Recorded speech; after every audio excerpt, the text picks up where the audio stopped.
1999 के मई में एक 14 साल की लड़की हांगकांग के एक पुलिस स्टेशन में जाती है और पुलिस को बताती है कि उसे कुछ हफ्तों से एक लड़की की आत्मा परेशान कर रही है।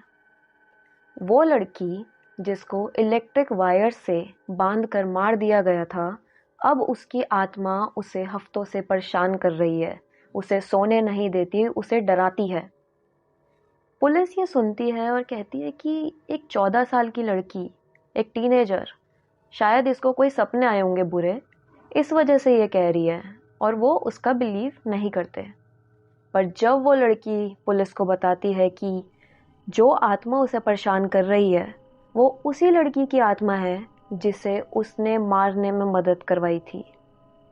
ये सुनने के बाद पुलिस को समझ आ गया था कि कुछ तो गड़बड़ है और वो उस लड़की के साथ चले जाते हैं।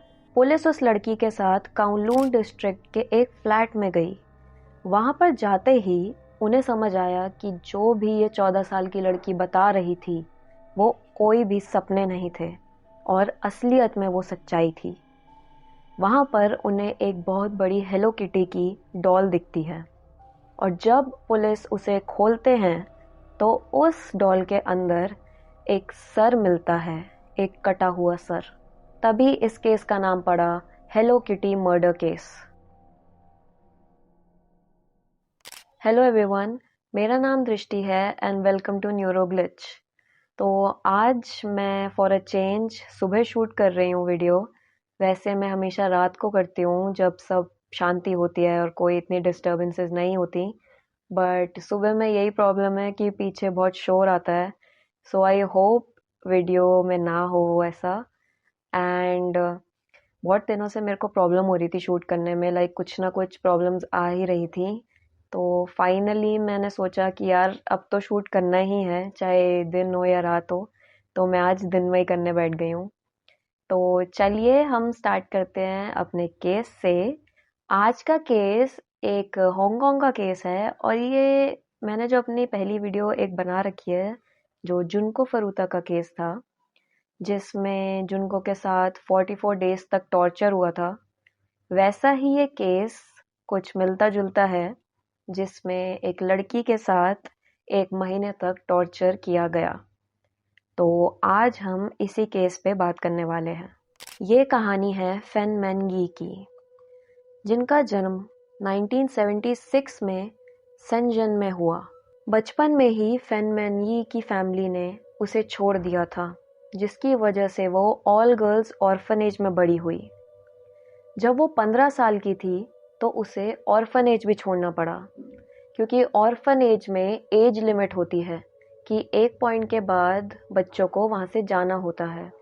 तो इस वजह से फेन मैन यी 15 साल की उम्र में उस ऑर्फनेज को छोड़ देती है। पर वहाँ से निकलने के बाद उसके पास कोई भी ठिकाना नहीं होता, ना ही पैसे होते हैं ना ही घर होता है। तो फेन मैन यी एक ड्रग एडिक्ट बन जाती है और साथ में होमलेस भी होती है। इसी की वजह से फैन को प्रोस्टिट्यूशन को अपनाना पड़ जाता है और जब वो 21 की होती है तब वो एक ब्रोथल में काम करने लग जाती है। उसी ब्रोथल में फैन का एक क्लाइंट होता है जो एक ड्रग एडिक्ट भी होता है। उसी के साथ वो शादी कर लेती है और उसके 2 साल बाद उसका एक बच्चा भी हो जाता है। सुनने में लग रहा होगा कि फैन की लाइफ बहुत ही इजी हो चुकी थी और अभी सही से चल रही थी, पर ऐसा नहीं था। उसका जो हस्बैंड था वो उसे मारता था। इनकी हर रोज़ लड़ाइयाँ होती थी। आसपास के लोगों ने ये भी बताया था कि वो रात में इनकी आवाज़ों से जग जाते थे। बच्चे की रोने की आवाज़ आती थी, पति पत्नी के लड़ने की आवाज़ आती थी। इतनी सारी इनके बीच में प्रॉब्लम्स चल रही थी। फैन को समझ में आ गया था कि उसे अपने बच्चे को एक अच्छी लाइफ देनी होगी, तो इस वजह से वो ड्रग्स छोड़ देती है और जो भी ये प्रोस्टिट्यूशन का काम था इसे भी छोड़ देती है। वो एक नाइट क्लब में हॉस्टेस का काम करने लग जाती है और थोड़े समय बाद वो अपने पति को भी छोड़ देती है। पर इसके बाद फैन बहुत ही फाइनेंशियली सफ़र कर रही थी। उसकी इनकम वैसे ही बहुत कम थी और अपने बच्चे को देखना और खुद को भी संभालना बहुत मुश्किल हो रहा था उसके लिए। 1997 के शुरुआत में फेन मैन यी की मुलाकात होती है चेनमैन लोक से। इन दोनों की मुलाकात नाइट क्लब में हुई थी। और देखा जाए तो इनमें चीज़ें कॉमन भी थी। फैन का देखें तो वो एक प्रोस्टिट्यूट थी और साथ ही में एक ड्रग एडिक्ट भी। और उधर ही चनमन लोग का देखें तो वो एक ड्रग डीलर था और साथ ही में एक पिंप था। कुछ ही समय बाद फैनमैन यी मानलोक के ग्रुप का एक हिस्सा बन चुकी थी। एक दिन फैनमैन यी को पैसों की बहुत ज़रूरत होती है, तो वो मानलोक के वॉलेट से कुछ 4000 हांगकांग डॉलर्स को चुरा लेती है, जो कुछ यूएस में 500 डॉलर्स बनते हैं। इसको वो चुरा लेती है, बट उसे ये नहीं पता था कि ये ही उसकी सबसे बड़ी गलती बन जाएगी। जब मानलोक को पता चल जाता है कि फैन ने ही उससे पैसे लिए हैं, तो वो उसे कहता है कि वो जो चुराए गए पैसे हैं वो तो वो देगी ही, और साथ में उसे एडिशनल फ़ी भी देनी होगी, और वो थे कुछ 10,000 हांगकांग डॉलर्स। फैन यी की फाइनेंशियल हालत बहुत ख़राब होती है। वो चुराए हुए पैसे तो उसे दे देती है, बट ये एडिशनल फ़ी वो नहीं चुका पाती। ये पूरा ग्रुप फैन को ले जाके एक अपार्टमेंट में बंद कर देते हैं और उसी जगह पे ये उसे 1 महीने तक बंद करके रखते हैं। जिस अपार्टमेंट में इन्होंने फैन यी को बंद करके रखा था 1 महीने तक, उसको रेंट कर रखा था चानमन लोक ने। इनका जो इनिशियल आइडिया था कि ये फैन यी को प्रोस्टिट्यूशन में फोर्स करेंगे और फिर उससे पैसे कमाएंगे, वो इन्हें लगा कि ये सिर्फ यही चीज़ इनफ नहीं होगी और इनको कुछ और करना था। तो इन्होंने फैन यी को टॉर्चर करना स्टार्ट करा। 1 पूरे महीने तक फैन के साथ बहुत ही दर्दनाक वाली चीज़ें करी गई। उसके हाथों को बांध के उसे लटकाया गया और फिर उसे मारा गया। एक पंचिंग बैग बना दिया था उसको और उसे फिर वो मारते थे। बात करते हैं अब उस 14 साल की लड़की की जिसने पुलिस में जाके इस सारी चीज़ की रिपोर्ट करी थी। उसे हांगकांग कोर्ट ने अफोंग के नाम से बुलाया था, तो हम भी उसी नाम से उसे बुलाएंगे। तो अफोंग जो थी, ये 14 साल की लड़की, ये चानमन लोक की गर्लफ्रेंड थी। बोलते तो हैं कि उसे गर्लफ्रेंड है, बट बोला भी गया है कि शायद वो उसकी एक प्रोस्टिट्यूट हो सकती है, क्योंकि खुद चानमन लोक एक पिंप था।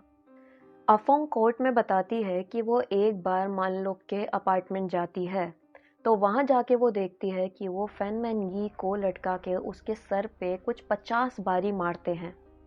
तब अफोंग भी जाके उसे मारना स्टार्ट करती है और उसके सर पर मारती है।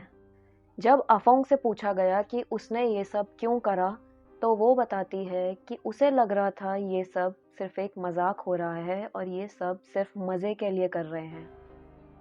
एक मज़े के लिए एक लड़की को अगवा करके उसे मार रहे हैं।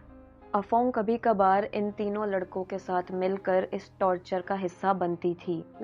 इन्होंने ये जो पहले इनका आइडिया था ना कि पैसे कमाने हैं फैन से, इसको प्रोस्टिट्यूट के काम में डाल देते हैं और इससे पैसे कमाएंगे, ये आइडिया इतना ज़्यादा अच्छा नहीं लगा क्योंकि इनको इसके साथ टॉर्चर करना था। इनका टॉर्चर का आइडिया इन्हें ज़्यादा बेटर लगा। यही नहीं, जो फैन की पूरी बॉडी पे वूंड्स थे, वो उन वूंड्स पर चिली ऑयल डाला करते थे ताकि उसे और दर्द होए। इस सब के बाद वो फैन को ये भी कहते थे कि उसे खुश लगना है, मतलब अगर वो उसे टॉर्चर कर रहे हैं तो वो बोलते थे कि अपने चेहरे पे एक स्माइल रखे वो, और वो खुश रहे, क्योंकि वो उसके साथ ये एक गेम खेल रहे हैं। और अगर वो स्माइल नहीं रखेगी और खुश नहीं रहेगी तो वो उसे और टॉर्चर करेंगे। ये फैन की बॉडी को इलेक्ट्रिकल वायर से रैप कर देते हैं और फिर सीलिंग से बांध देते हैं। जब वो सीलिंग से बंधी होती है तो उसे मेटल रॉड से मारते हैं, और फिर जब इनको सेटिस्फैक्शन हो जाती है तो फिर ये वहीं पर उसको लटके रहने देते हैं फैन को। वो ज़िंदा है अभी, उसे ऐसी ही हालत में छोड़कर ये सब अपना अपना काम करने चले जाते हैं, या तो गेम्स खेल रहे होते हैं या कुछ और। एक दिन क्या होता है, जब अफोंग देखने जाती है फैन को, तो वो पाती है कि फैन मर चुकी है। सारे लड़के और अफोंग मिलके ये डिसाइड कर रहे होते हैं कि अब क्या किया जाए बॉडी के साथ, तो उन्हें कुछ भी समझ नहीं आ रहा होता। तो वो अफोंग की बॉडी को बाथरूम पर ही बस नीचे उसे लेटाकर छोड़कर चले जाते हैं, और पास ही में जाके गेम खेलने चले जाते हैं। और फिर वापस आने के बाद भी उन्हें कोई चिंता नहीं होती कि वहाँ पे एक डेड बॉडी है, उन्हें कोई फ़र्क नहीं पड़ता उससे। वो आके आराम से उस अपार्टमेंट में सो जाते हैं। अगले दिन चांदमान लोग डिसाइड करता है कि वो फैन की बॉडी को अब कुछ ना कुछ तो उसके साथ करेंगे और उसे हटाएंगे यहाँ से। तो वो उसकी बॉडी को एक बाथ टब में रख देते हैं और फिर एक सॉ यूज़ करते हैं उसकी बॉडी को काटने के लिए। फैन की बॉडी से उसका सर काट दिया जाता है और बाकी उसके जो बॉडी पार्ट्स होते हैं उनके भी पीसेस कर दिए जाते हैं। इसके बाद लुंग शिंगचो अफोंग को अपने पास बुलाता है और वो उस समय फैन के सर को कुक कर रहा होता है और वो बुलाता है अफोंग को और कहता है कि पास आके देखो। तो वो बोलती है कि नहीं, उसे डर लग रहा है, वो नहीं देख पाएगी। तब वो ये कहता है कि ऐसा समझो कि तुम एक मूवी देख रही हो। और अफोंग जाके जब पास में देखती है तो वो ये कहती है कि सही में वो नज़ारा जो था वो एक मूवी जैसा ही लग रहा था, क्योंकि असलियत में आप ऐसा कभी भी नहीं देखेंगे। ये जो पूरा प्रोसेस चला है कि फ़ैन की बॉडी को डिस्पोज करने का, ये 10 घंटों तक चला था और इन 10 घंटों में इन सबको भूख लगने लग जाती है।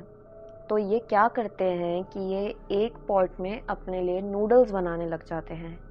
लाइक आप समझ रहे हो कि एक पॉट में फ़ैन के सर को ये कुक कर रहे हैं और दूसरे पॉट में ये अपने लिए नूडल्स बना रहे हैं। जब ये सब अपने नूडल्स ख़त्म कर लेते हैं तब ये वापस आते हैं उस पॉट के पास जिसमें फ़ैन का सर पड़ा होता है। ये देखते हैं कि उसका स्कल पूरा, मतलब उसका जो फ्लैश होता है वो सब पिघल चुका होता है, अब बस उसका स्कल बचा होता है। उस स्कल को लेके इनके घर में एक बहुत ही बड़ा हेलो किटी का एक टॉय था। उस टॉय के अंदर ये उस स्कल को रख देते हैं। इसी समय से अफोंग को लगने लग जाता है कि फ़ैन की जो आत्मा है वो आकर उसे परेशान कर रही है, वो उसे नहीं जीने देगी अब। तभी वो पुलिस के पास जाके गिल्ट में सब कुछ बता देती है। पुलिस ये भी कहती है कि शायद अफोंग ड्रग्स पर थी तब, इस वजह से उसने उस हालत में अपना ये पूरा गुनाह मान लिया। पुलिस जब उस अपार्टमेंट में जाती है तो उन्हें वो हेलो किटी वाला टॉय मिल जाता है और जब वो उसे खोलते हैं तो उसके अंदर फ़ैन का जो स्कल होता है वो पड़ा मिलता है। इन तीनों को अरेस्ट कर लिया जाता है और इन पर मैनस्लॉटर का चार्ज लगता है, मर्डर का नहीं। क्योंकि ये भी कहा गया था कि शायद इस पूरे टॉर्चर की वजह से फ़ैन की डेथ नहीं हुई, बट ड्रग ओवरडोज की वजह से हुई हो। इस वजह से इन पे लगता है मैनस्लॉटर का चार्ज और इन्हें मिल जाती है लाइफ इम्प्रिजनमेंट। चांदमान लोग कहता है कि उसकी डेथ ड्रग ओवरडोज से हुई है, क्योंकि जब उसकी डेथ हुई फ़ैन की तब वो सब बाहर थे और उसने खुद ड्रग लिया और उसके ओवरडोज होने की वजह से फ़ैन की डेथ हो गई। तो इस वजह से उन पे मैनस्लॉटर का लगता है चार्ज। बट बहुत सारे लोग ये भी कहते हैं कि टॉर्चर की वजह से शायद फ़ैन की डेथ हुई थी। चांदमान लोग को जब अरेस्ट किया गया तब वो अपने घर पर अपनी वाइफ और अपने न्यूबॉर्न बेबी के साथ था। तब उसके घर पर रेड मारते हैं स्वैट टीम और उसे पकड़ के ले जाते हैं। अफोंग को इम्यूनिटी मिली क्योंकि उसी ने आके पुलिस को इस पूरे केस के बारे में बताया था, तो उसको 10 साल जेल की सज़ा मिली। इस रूलिंग से जो हांगकांग की जनता थी वो गुस्से में भी थी और नाराज़ भी थी कि क्यों उन पे मैनस्लॉटर का चार्ज लगा और ना कि मर्डर का। ये केस हांगकांग का सबसे ग्रूसम क्राइम केस बन गया था। जैसे इन लोगों ने फेन मैन यी के साथ करा, ऐसा कोई सोच भी नहीं सकता, और इतना बुरा हश्र उस लड़की के साथ हुआ था। तो गाइज, यही था हेलो किटी मर्डर केस। अगर आपको ये वीडियो इन्फॉर्मेटिव लगी और आप ऐसे और क्राइम केसेस के बारे में जानना चाहते हैं तो मेरे चैनल को सब्सक्राइब करिए और बने रहिए मेरे साथ, क्योंकि मैं अपनी अगली वीडियो में एक और क्राइम केस के साथ लौटूंगी। तब तक के लिए अपना ख्याल रखिए। धन्यवाद।